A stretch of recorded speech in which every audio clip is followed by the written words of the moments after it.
The security guard at the Sterling Spire didn't recognize the ghost in the alley. He just saw a heap of rags digging through the gourmet refuse behind the building's five-star restaurant, a silhouette hunched against the biting November wind that swept in from Puget Sound. He didn't know that 3 days from now, that same ghost would own a penthouse on the 40th floor.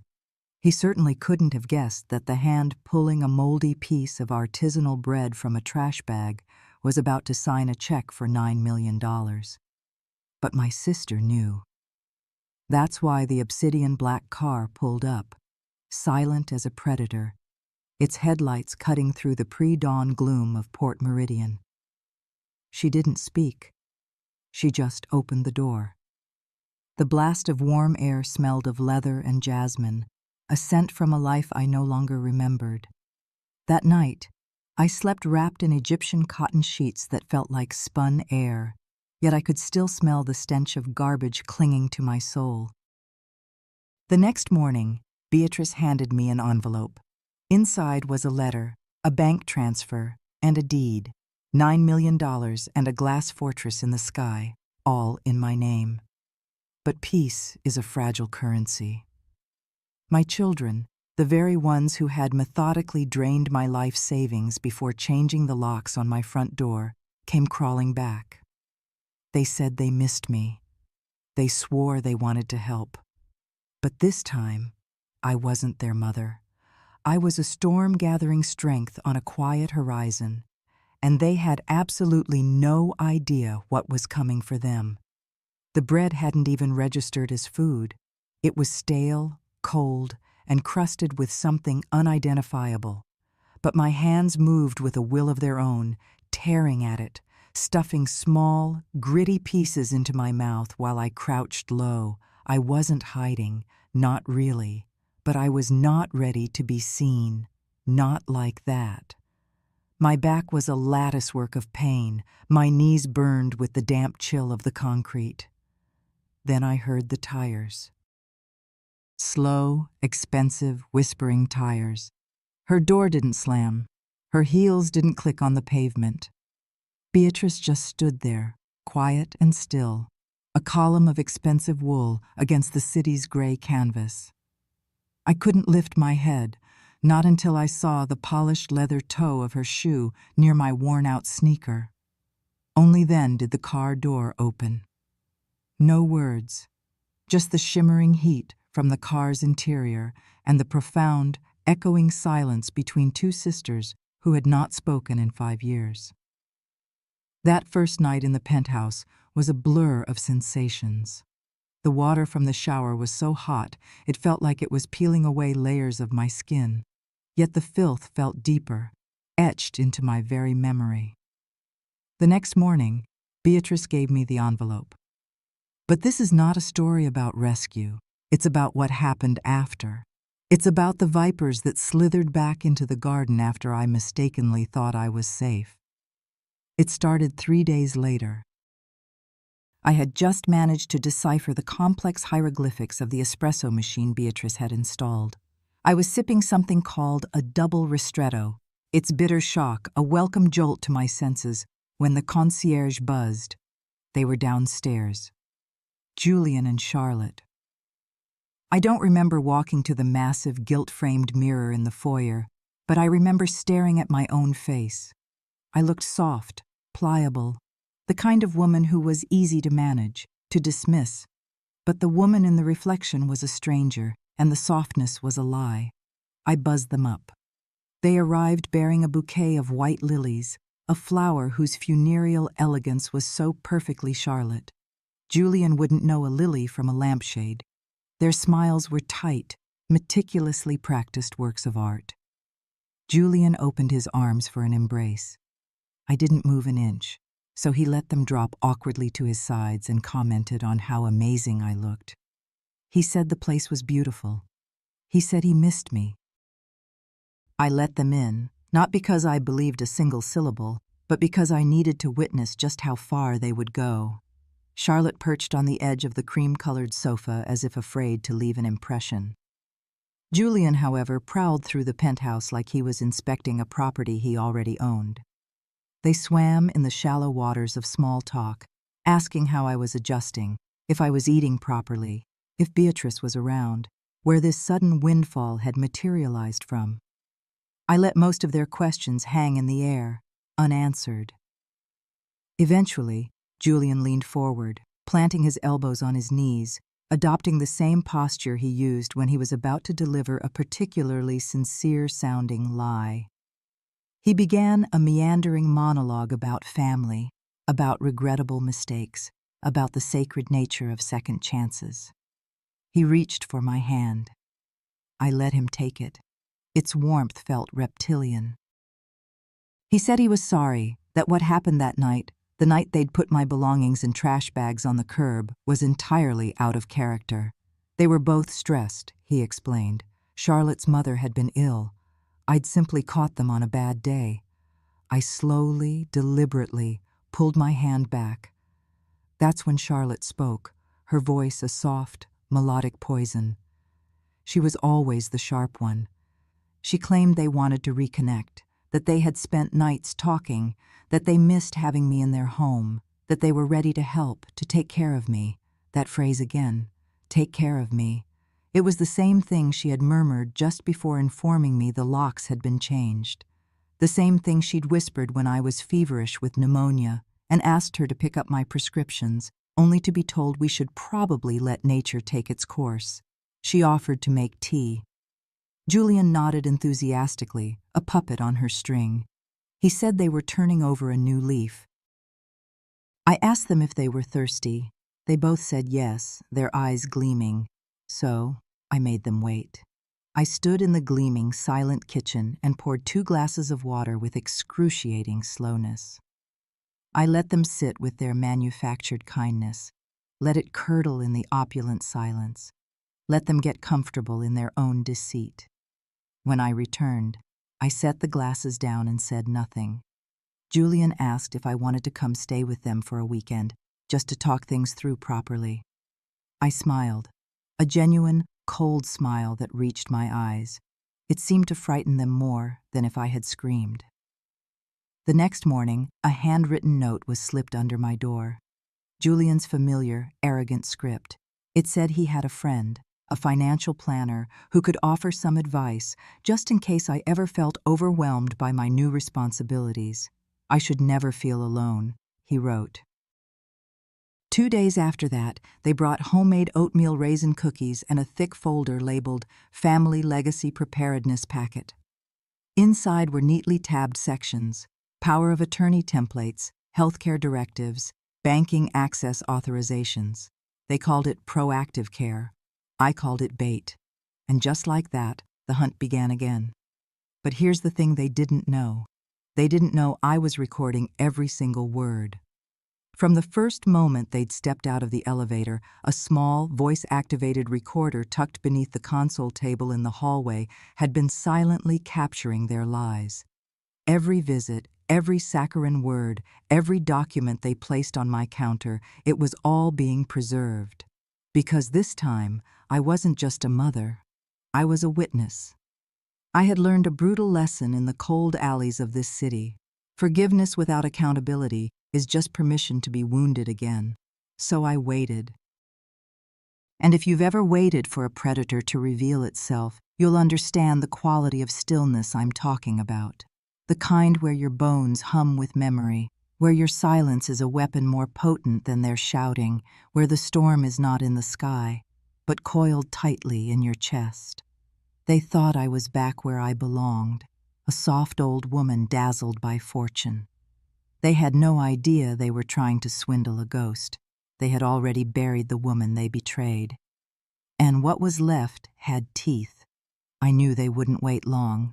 Parasites don't rest when they smell blood. And Julian had always possessed an uncanny ability to sniff out a dollar, especially one that should have been his. On the 3rd morning, Charlotte came alone. She brought warm croissants in a paper bag from the city's most expensive bakery. She had curled her hair and was wearing a soft cashmere sweater in a shade of blue she used to tell me made me look washed out. Her smile was that of an old, dear friend. I didn't invite her in. She stepped past me anyway. She placed the bag on the marble countertop, and then her eyes swept across the penthouse, a flicker of raw envy she couldn't quite conceal. Her voice was light, pleasant. She asked how I'd been sleeping, if I'd been getting enough fresh air. I let her talk, letting her words fill the vast, empty spaces of the condo. She was always more confident when she believed she was in control. Then came the purpose of her visit. She said she'd spoken with a resource coordinator from a senior advocacy center. A lovely woman, she said, who suggested it would be smart to have all my documents reviewed now that my circumstances had changed so dramatically. She produced a glossy pamphlet from her purse. She called it a kindness. I didn't touch it. Later that afternoon, Beatrice dropped by. She saw the pastry bag in the trash can, her eyes narrowing for a fraction of a second before her expression smoothed into neutrality. She sat at the kitchen island, sipped the espresso I made for her, and waited. So I told her. Every cloying word of Charlotte's solo visit, the pamphlet, the feigned concern, the impeccable timing. Beatrice listened without interruption, her stillness a counterpoint to my rising agitation. When I was finished, she pulled her phone from her purse and sent 2 concise texts. Then she asked me if I still had the folder Julian had brought. I did. I handed it to her. She opened it like a surgeon preparing for an incision. Inside were the pre-filled power of attorney form, a healthcare proxy, and a bank authorization, all just awaiting my signature. The return address of the financial planner was typed, but the phone number was handwritten. Beatrice took a photo of it. Then, to my astonishment, she pulled a small metal bowl and a lighter from her tote bag and burned the entire packet. The ashes drifted down like black snow. That's when I knew. She had done this before. This was not her first war. The next morning, Marcus Thorne arrived. He wasn't wearing a suit, just a crisp, button-down shirt with the sleeves rolled up to his forearms. He held a legal pad in one hand and a coffee in the other. He nodded once at me, a gesture of acknowledgement, not sympathy. He sat across from me and opened his pad. He had a list. He asked if I was ready to make things permanent. I said yes. That afternoon, we dissected my new life. The condo title, the investment accounts Beatrice had established, the backup funds she hadn't even told me about. Marcus explained it all in plain, direct terms, with no condescension, none of the slow, careful speech people often use with women my age. He was calm, fast, and razor-sharp. We signed the first set of documents that evening. I gave him full permission to initiate the formation of an irrevocable nonprofit trust in my name. Not for show, but for fortification. A legal fortress they could never breach. We named it the Vance Resilience Trust. I didn't smile when I signed the papers. I just exhaled, a breath I felt I had been holding for years. That night, I slept with the door locked and all the lights off. Not because I was afraid, but because I knew it would be the last quiet night for a long, long time. The next day, Julian returned. This time, he brought yellow roses, my least favorite. He didn't know that, of course. He had never bothered to ask. He came alone. He stood at the door, tilting his head with that practiced boyish charm he'd used years ago to win over my late husband. He said he just wanted to talk. I let him in, not out of weakness, but because the recorder was on. He didn't sit down immediately. He lingered by the floor-to-ceiling windows, commenting on the incredible view of the Cascade Mountains. Then he launched into a story about how difficult things had been for him lately. The volatile market, the stress of raising children in such an uncertain world, how much he missed me, how Charlotte had cried herself to sleep after seeing me, how he regretted everything. It was a masterful performance. Then he paused, saying he had brought something to help us move forward. He opened his briefcase and pulled out another folder. Inside were 2 documents. One was a family care agreement, the other, an asset protection plan. He used those exact words. I nodded as if I were seriously considering it. He walked me through each page, pointing out clauses he likely didn't understand himself, explaining that they were just for ease of access, for emergencies, for shared responsibility. He said it would make him sleep better at night, knowing I was protected. I looked him directly in the eye and said one word: "Sure." He beamed, a flash of triumph in his eyes.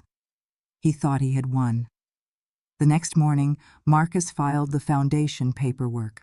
Beatrice paid the exorbitant rush fee to have it processed within 24 hours. The accounts were now locked under the nonprofit's legal protection clause. Any attempt to access them from an unauthorized outside entity would trigger an immediate system-wide flag and a report to a federal oversight committee. That evening, I threw the yellow roses in the building's incinerator chute and laid the folder on my kitchen table. Then I called Beatrice and told her to prepare the press release. If they were going to come for me again, they needed to understand. This time, I was armed. It didn't take long for the whispers to begin.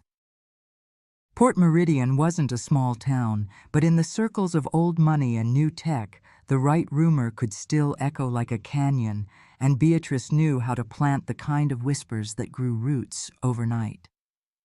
The press release went live the following afternoon. It was simple, clean, and devastatingly direct. A quiet announcement that the Vance Resilience Trust had been formally registered as a nonprofit organization. Its mission: to support elderly individuals facing financial abuse and exploitation by their own families. The story wasn't about me, not explicitly. Not yet.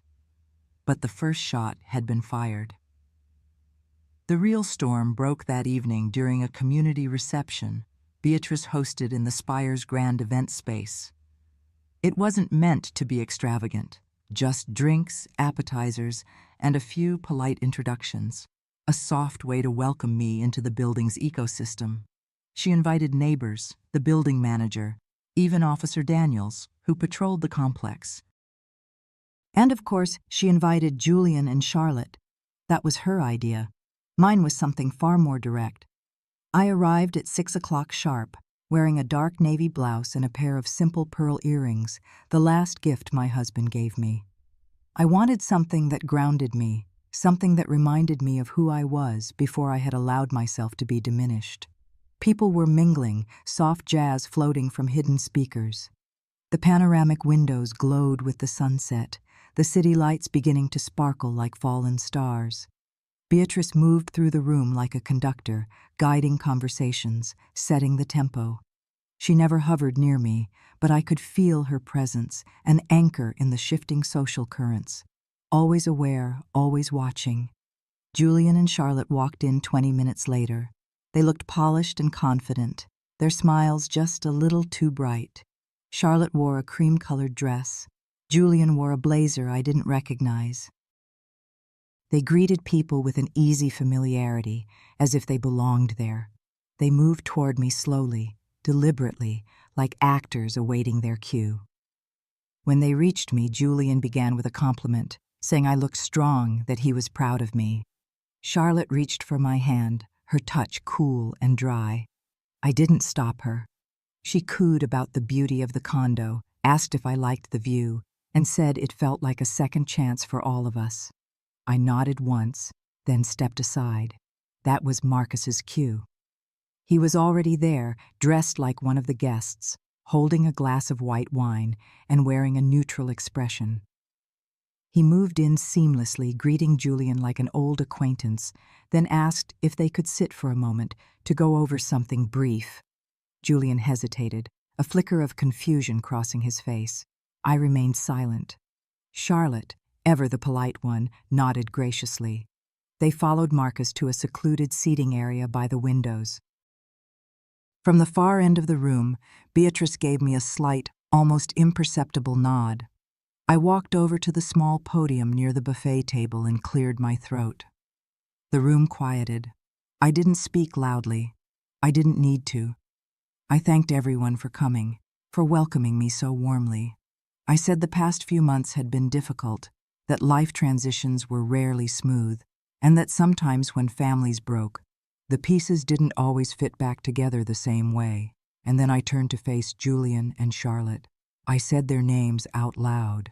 The air in the room shifted, growing heavy and still. I told the assembled guests that I believed in accountability, that love wasn't real without truth, and that sometimes, for the sake of others, people needed to see precisely what that truth looked like. Then I clicked the small remote Beatrice had given me earlier. A projector screen dropped silently from the ceiling behind me. The first video began to play.